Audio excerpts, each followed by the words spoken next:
welcome back to episode 2 of Timid Heart. Right now I'm just doing my makeup, and in a minute you'll see that I'm not doing mascara today because the Lord had to deal with me last night. But I have puffy eyes but a very full heart today. I had a really good breakfast even though I didn't finish it, but that's okay. I'm on the way to run some errands because I'm actually starting my studying process to become a science teacher, which I'm so excited about. So I had to run to Staples and get a few things. I need tabs, printer paper, a notebook, index cards, and highlighters. Those are the only, I need 5 things.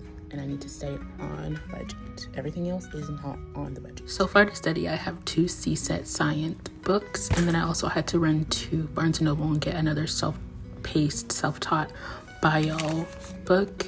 But I'm really excited to start studying. And this kind of shopping really does make me so happy. And for that notebook, I actually found this one cheaper, so I got that one instead. Those 2 were there, but they're also not